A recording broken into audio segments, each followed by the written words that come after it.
Il a troqué la tenue militaire pour un t-shirt d'apprenti en électricité pour la journée. Le général Leuten est déjà passé par ce chemin. C'était au début de sa carrière à l'armée. Pour moi, c'est quelque part un retour aux sources, parce que quand je suis rentré dans l'armée, j'étais apprenti mécanicien. Et donc c'est pour moi effectivement une cure de jouvence de reprendre la peau en fait, d'un apprenti tel que j'étais quand je suis rentré dans l'armée de l'air en 1978. Il a accepté de promouvoir l'apprentissage, comme d'autres personnalités l'ont fait également, à l'appel des organisateurs de cette semaine. C'est une manière effectivement d'apporter cette contribution à la relation de l'apprentissage. Ça me paraît très important effectivement de prendre la voie de l'apprentissage pour accéder à un métier. Et de mon point de vue, c'est la meilleure façon en fait, d'apprendre correctement son métier.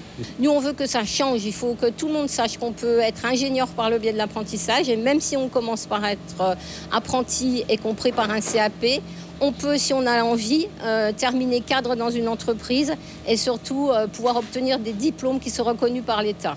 13 formations en alternance sont dispensées au CFA de Cayenne. Ici, près de 300 jeunes apprennent un métier. Dans l'atelier mécanique, ils sont une dizaine à s'être engagés dans la voie de l'apprentissage. Une orientation pleinement assumée. J'ai fait un CAP esthétique, sauf que j'ai changé parce que j'aimais pas. Du coup, je suis partie dans ce qui me plaisait vraiment. Donc, comme j'aimais beaucoup les voitures, les choses comme ça, je me suis dirigée vers le métier de la mécanique. Et la voie de l'apprentissage, c'est mieux parce que du coup, on est déjà dans le bain du travail professionnel.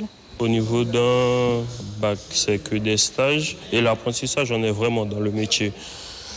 On a 2 semaines de stage, 1 semaine de formation. Voilà, pendant ces 2 ans, on est vraiment dans le métier. On voit la réalité, en fait.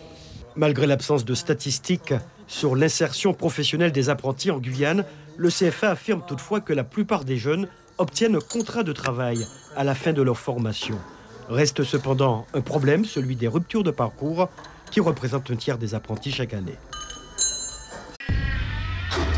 Suivez l'info sur Guyana Première, télé, radio et Internet.